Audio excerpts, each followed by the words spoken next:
com novidades do Flamengo, que teve a reestreia, por que não, do Dorival Júnior no comando do time, lá em Salvador, na Bahia, 0-0, nem bom, nem ruim. William Kaiser traz novidades de uma segunda-feira diferente para ir no CT do Flamengo. Bem-vindo, Kaiser. Valeu, Fred, um abraço pra você, pro amigo ligado no Tá Na Área. Fred, descobriu um cara que tem viajado mais do que você, né? Pra quem acompanha o Fred nas redes sociais, é sempre Rio de Janeiro, São Paulo, Rio de Janeiro. O Dorival Júnior, novo técnico do Flamengo, né? Reestreou pelo clube. Ele viajou na sexta-feira pra Salvador, mas chegou no hotel onde o Flamengo estava hospedado pro jogo no sábado de madrugada. No sábado pela manhã foi apresentado e sábado à noite teve o jogo contra o Bahia. Você falou do resultado, né?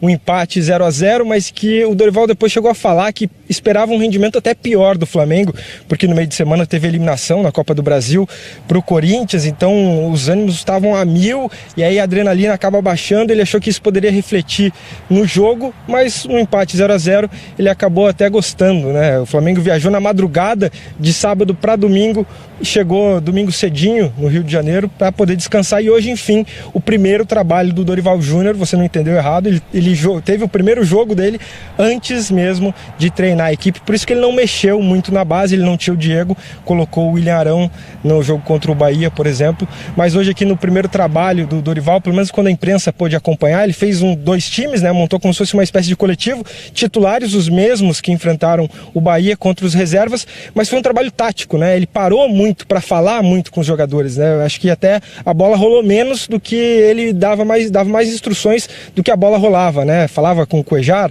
falava para os zagueiros saírem jogando com o Cuéllar, pedia muita movimentação do Everton Ribeiro pela direita, do Vitinho pela esquerda, lembrando que o Diego tem treinado à parte, né? Ele tem um edema na coxa direita e pode voltar assim contra o Corinthians, lembrando que esse jogo é sexta-feira, né? Por causa das eleições tem uma mudada. Agora, Fred e Bárbara, vocês estão aí, né, com o Sérgio Xavier Filho, né, que responde tudo que vocês querem entrar em um assunto polêmico, Sérgio Xavier Filho. Também tem um convidado especial, o Eric Faria tá dando sopa aqui, e eu vou ter que aproveitar ele para fazer umas perguntas. Eric, antes da gente vir para cá, eu estava lendo no Globoesporte.com que existe até uma rejeição do torcedor com a chegada do Dorival Júnior. E foram mais de 70 mil internautas que responderam, 64% queriam outro técnico. Só que a questão também do Flamengo, vou aproveitar a tua presença aqui para te perguntar, também tinham poucos nomes no mercado, né, Eric? Obrigado aí te chamar de surpresa. Nada, que isso. Boa tarde, William. Boa tarde, pessoal no estúdio. Boa tarde para quem está em casa. Boa tarde ainda. Então, não tinha muito o que fazer, era pegar alguns nomes que estavam disponíveis no mercado, Dorival, Luxemburgo, quem mais? Levir Coupe, e acreditar que um desses, com a experiência, possa mudar o quadro. Eu vi você falando da questão do trabalho hoje aqui do Dorival, e assim, eu fiquei prestando atenção, ele estava muito preocupado com a parte ofensiva, e de fato tem sido realmente um problema recorrente do Flamengo, desde que o Brasileirão recomeçou depois da Copa do Mundo. Tem uns números assim que mostram bem esse problema. Até a Copa, o Flamengo tinha jogado 12 jogos no Campeonato Brasileiro e tinha feito 21 gols. Depois da Copa, jogou mais 15, ou seja, jogou mais e fez menos gols, 17. Talvez a média, a diferença não seja assim tão absurda, mas ela contribuiu assim significativamente para o número de derrotas do Flamengo. O Flamengo até a Copa tinha uma derrota, agora já tem 6. Ou seja, depois da Copa o Flamengo perdeu 5 partidas, porque fez menos gols, é óbvio, assim, a matemática é elementar, né? Você faz menos gol do que o adversário, você vai perder. Nos últimos 10 jogos, por exemplo, o Flamengo fez 10 gols e sofreu 10, saldo 0. Você não tem lucro nenhum e teve prejuízo na tabela, caiu para o 5º lugar. Uma outra questão importante, os centroavantes do Flamengo não fazem gol no Campeonato Brasileiro. O Dourado só fez 4 gols, o Uribe só fez 1 e o Lincoln não fez nenhum. Aliás, quem é o titular, né? Pois é, a gente não sabe quem é o titular, e o último gol marcado por um atacante, por um centroavante, foi o Henrique Dourado no dia 12 de agosto, contra o Cruzeiro, ou seja, o Flamengo passou o mês de setembro inteiro sem um centroavante fazer gol. São 50 dias sem um camisa 9, entre aspas, pôr a bola para dentro. É óbvio que com um ataque desempenhando tão mal, o time vai cair e vai cair na tabela, e eu acho que essa deve ser a preocupação do Dorival hoje. Agora, antes de entregar para eles no estúdio, aproveitando a tua presença, você falou esses números, mas detalhe, né? Durante a Copa teve a pausa para o Barbieri trabalhar. O que você acha que ele não conseguiu ajustar ali? Ele foi mal? Talvez a pergunta seja essa, durante essa parada, nos trabalhos que ele teve, no tempo que ele teve? A gente lembra que ele perdeu o Vinícius e o Viseu também, eram 2 caras importantes naquela reta final ali antes da Copa. Fecharam fazendo gol adoidado. O Viseu estava muito bem, entrando, fazendo gols. O Vinícius, ele é o vice-artilheiro do Flamengo na temporada até agora, então com 10 gols. Então isso, agora, quando você não tem, você tem que mudar. E talvez assim, o Barbieri tem insistido na maneira de jogar do time sem ter as peças para isso. Isso é uma questão mais pro Serginho comentar e tal. A nossa aqui era trazer esses números e que mostram para a torcida do Flamengo, eu acho, o porquê da queda de rendimento do time e o porquê da queda na tabela. O ataque do Flamengo faz muita força para fazer gol. E quando você faz muita força para fazer gol, você está mais perto de perder do que de ganhar. Agora sabe que quem não tá na área quando o Serginho está presente, é ele que apaga o fogo, né? O pessoal vem com as perguntas difíceis, é o bombeiro. É o bombeiro. A Bárbara vem com as perguntas difíceis, inclusive ela tá com o Serginho agora ali, o Fred que me chamou, agora eu vou devolver para a Bárbara, que tá com o Serginho sentadinhos ali. Manda uma bomba aí para ele tentar dominar, matar no peito ali e sair jogando. Mas aquela bem difícil, aquela de entrevista coletiva que não teve hoje aqui no Flamengo, por isso que a gente não tá acompanhando nada. Isso. Aquela bem complicada, sabe, pro Serginho se virar ali. Então tá, Serginho, quem tem que ser o centroavante do Flamengo? E aí? Bom, primeiro, e aí, Bárbara? Trairagem, hein, Kaiser? Mudaram aqui, mudaram. A Bárbara tá falando aqui, trairagem, hein, Kaiser? Ela quer te perguntar alguma coisa, cara. Quer aproveitar, olha só, viu? Daqui a pouco você tá no banquinho lá. Fala, Bárbara. Ô, Kaiser, não é todo dia que a gente tem o Eric Faria assim, né, pô? Deixa eu aproveitar um pouquinho. Pergunta pra ele, eu sei que ele não tá ouvindo a gente, pergunta curtinha. Muita gente tá acreditando também, de repente, no Paquetá, um jogador que era decisivo em algum momento e hoje em dia não é mais. Tem gente que acha que é injustiça, por exemplo, falar do mau momento do Flamengo com, de repente, uma queda de produção do Paquetá. Eu queria que ele falasse a opinião dele sobre isso.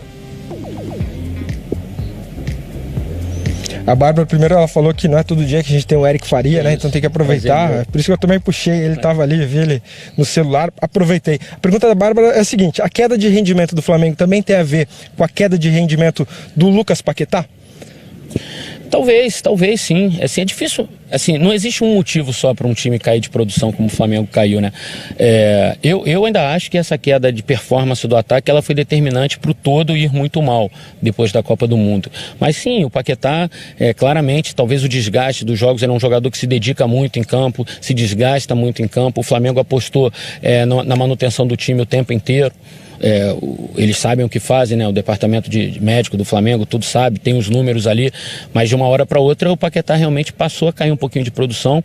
Talvez agora, nesses últimos jogos, contra o Atlético Mineiro e contra o Bahia, o Paquetá foi escalado numa posição diferente, contra o Corinthians também, na Copa do Brasil um pouco mais à frente, ele já deu alguma resposta melhor, principalmente no jogo contra o Atlético Mineiro, fez gol, participou mais do jogo.